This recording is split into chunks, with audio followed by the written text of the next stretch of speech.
এবারে নির্বাচন দলীয় ভিত্তিতে হচ্ছে না। তো সেই ক্ষেত্রে নির্বাচন কে করবে না করবে এটা আদালতের বিষয়, এটা নির্বাচন কমিশনের বিষয়। তারা নির্ধারণ করবেন কি আইন আছে না আছে দেখে তারা সেই জিনিসটি করবেন। অন্য রাজনৈতিক দল কি বলল না বলল সেটা বিষয় নয়।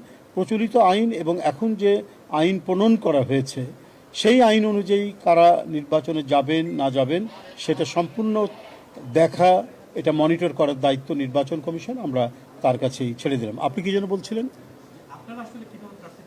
দেখুন, আমাদের প্রার্থিতা কিভাবে বাছাই হবে না হবে এবার তো মানে দলনিরপেক্ষভাবে নির্বাচন, দলনিরপেক্ষ বলছি যে দলের প্রতীক নিয়ে কোনো নির্বাচন হচ্ছে না।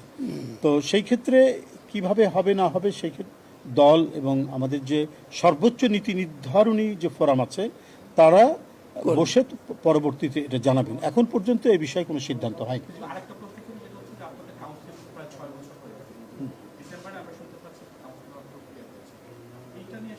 দেখুন, এ বিষয়ে তো দলের পক্ষ থেকে ঘোষণা আছেই। দলের মহাসচিব এ বিষয়ে বলেছেন, চেয়ারম্যান মাননীয় প্রধানমন্ত্রীও বলেছেন এটা হবেই। তবে তারিখটা কবে কোন মাসে এইটা তো এখনো সিদ্ধান্ত হয়নি, সেটা বলবো কি করে।